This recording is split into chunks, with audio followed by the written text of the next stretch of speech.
Hello everyone, this is Mrunal and you are watching my channel Scholars Academy. In this video, you will study chapter number 1 from NCERT Book of History for class 6. The name of chapter is What, Where, How and When. Before starting the lesson, let me clear that this lesson is just the overview of all the lessons which are included in the book. There is a detailed study of everything in further lessons. So, let's start the lesson. Finding out what happened. If anyone will ask you which movie have you seen yesterday, then clearly you can give the name of the movie. But if anyone will ask you same day before 1 year which movie have you seen, then you have to think about that. So, how can we find out about the past? That all the things we are going to study in this lesson. What can we know about the past? Which things we can find out about the past? There are several things we can find out.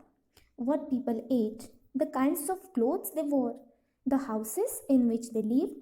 Another thing we can find out about the people who were living in the society at that time, like hunters, herders, farmers, rulers, merchants, priests, craftspersons, artists, musicians, and scientists. Then the children, which games they were playing, which stories they were listening, the plays they have seen, the songs they sung, these all the things we can find out about the past. Then where did people live? For that, we will go to the map, that is physical map of the subcontinent. At first, we'll go to the Narmada River. The people who were living at the Narmada River, bank of the Narmada River, they were called as skilled gatherers. As they were living in the forest area, they were well known about the vast wealth of the plants and they were collecting the forest products for them as their food. They also hunted animals. They were also called as hunters. Now we will go to the next area where the further development has found out to the archaeologists, that is Suleiman and Kirtar Hills. Here you can see Suleiman and Kirtar Hills to the northwest of the subcontinent. Some of the areas where women and men first began to grow crops such as wheat and barley about 8,000 years ago. People also began rearing animals like sheep, goat and cattle and lived in villages. Next we will go to the northeast part of the subcontinent, that is Garo Hills, and the next part we can see here at the central India, that is the Vindhyas. Here also the area where agriculture has developed.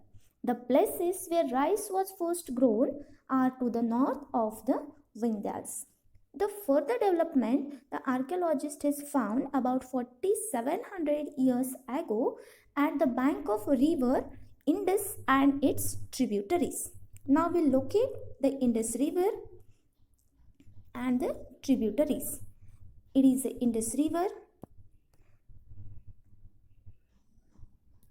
and the tributaries of the Indus River. About 4700 years ago, some of the earliest cities flourished on the banks of these rivers. And later, about 2500 years ago, cities developed on the banks of the Ganga and its tributaries Son. Here you can see the river Ganga and its tributary Son. In ancient times, the area along with these rivers to the south of the Ganga was known as Magadha. Its rulers were very powerful and set up a large kingdom. Kingdoms were set up in other parts of the country as well. Now, how the developments has occurred in a society, from that time the people, they were traveling throughout from one part of the subcontinent to another. The hills and the high mountains, including the Himalayas, desert, rivers and seas, made these journeys dangerous at that time. But then too, the journey were made possible by the people. Why the people? They were traveling from one part of the subcontinent to the another. There are several reasons behind that.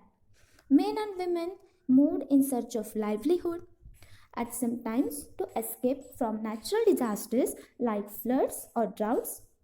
Sometimes men marched in armies and conquered other lands. After conquering that land, they had moved to that land. Besides, merchants traveled with caravans or ships carrying their valuable goods from place to place in the different markets. And religious teachers walked from village to village, town to town, stopping to offer instructions and advice on the way they were teaching to the ordinary people of their religious beliefs. Finally, some people perhaps travel driven by a spirit of adventure, they wanting to discover new and exciting places. So these are some of the reasons why the people they had traveled from one part of the subcontinent to the another. And all these lead to the sharing of ideas between people. While traveling from one part to the another, they traveled with their all the things like their culture, their tradition, their eating habits, their clothing habits, their art, each and everything. So people from across the frontiers also came into the subcontinent and settled here. These movements of people enriched our cultural traditions. People have shared new ways of carving stone, composing music, and even cooking food from over several hundreds of years. Now, how we got the name to our land? There are two words we often use for our country are India and Bharat. The name India comes from Indus, which is called Sindhu in Sanskrit. Now, the Iranians and the Greeks who came through the northwest about 2500 years ago and were familiar with the Indus called it is Indus or the Indus. And the land to the east of the river was called India. The name Bharata was used for a group of people who lived in the northwest and who are mentioned in the Rig Veda, the earliest composition in Sanskrit, and later it was used for the whole country. Now, finding out about the past. How do we come to know about our past? There are several ways to find out about the past.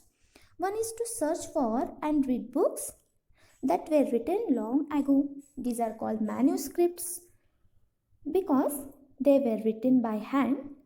The manu, it is a Latin word which means hand. So handwritten document, it is a manuscript.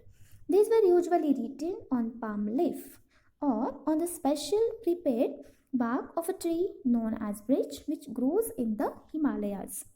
Over the years, many manuscripts were eaten away by insects as these were written on the palm leaf. So, some of were destroyed, but many have survived. Which were survived that were often preserved in temples and monasteries.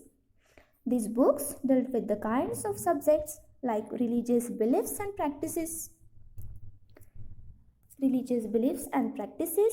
the lives of kings, medicine and science. Besides that, there were epics, poems, plays. Many of these were written in Sanskrit, others were in Prakrit. Prakrit language, it is a language which was used by ordinary people. And the third language which was mostly used to write this manuscript, it was the Tamil language. We can also study inscriptions. These are writings on relatively hard surfaces such as stone or metal. Sometimes kings got their orders inscribed so that people could see, read and obey them. There are other kinds of inscriptions as well, where men and women recorded what they did. Now, for example, the kings they had recorded each and everything, their lives, their battles, their victories, all the things they had recorded in the inscriptions. Now, inscriptions and the manuscripts, these are not only sufficient things to find out about the past. Some of the manuscripts has destroyed and inscriptions are only about the lives of the kings and the queens. So these are not enough to find out about the past. There were many other things that were made and used in the past. Those who study these objects are called archaeologists.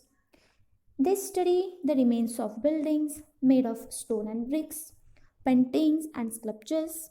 They also explore and exhibit to find tools, weapons, pots, pans, ornaments, and coins which was made by the earliest people for their daily uses. Some of these objects may be made of stone, others of bone, baked clay, or metal. Objects that are made of hard, imperishable substances. Imperishable substances means such substances which are not destroyable, usually survive for a long time. Archaeologists also look for bones, the bones which includes of animals, birds and fish. From bones they were finding out what people ate in the past. Plants remains also the source to find out about the past to the archaeologist. But plant remains survive not more rarely. Its seeds of grain or pieces of wood have been burned, they survive in charred form. Historians, that is, scholars who study the past, often use the word source to refer to the information found from manuscripts, inscriptions, and archaeology. Once sources are found, learning about the past becomes an adventure as we reconstruct it beat by beat. So, historians and archaeologists are like detectives who use all the sources like clues to find out about our pasts. There are several pasts. We can say there are more than one past. Why can we say there are more than one past? Because different group of people, they were living in the society. Everyone's past, it is different. The farmers, their lives were different. Herders, their lives were different. Craft persons, their past, it is different. The rulers, their past, it is different. So the group of people which were living in the society, each and everyone's past, each and everyone's living, it was different.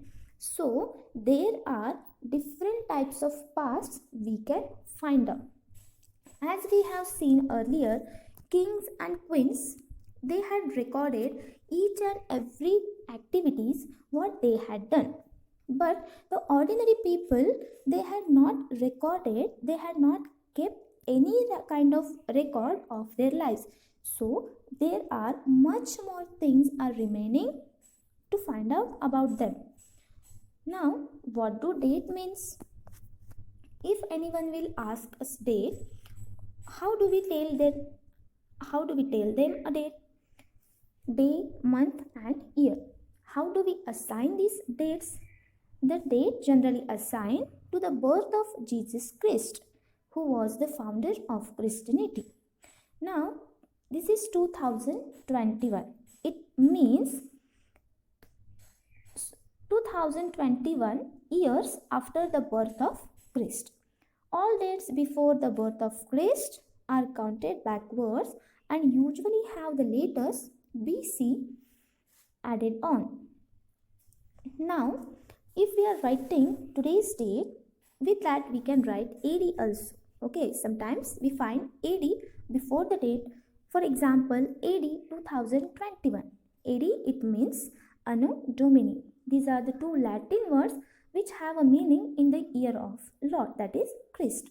So, AD 2021. We can find out such format also of writing the date. Sometimes CE is also used instead of AD and BCE instead of BC. The letter CE stand for Common Era and BCE for Before Common Era.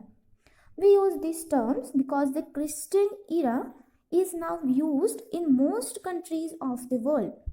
In India, we began using this form of dating from about 200 years ago. And sometimes the letters BP, meaning before present, are also used.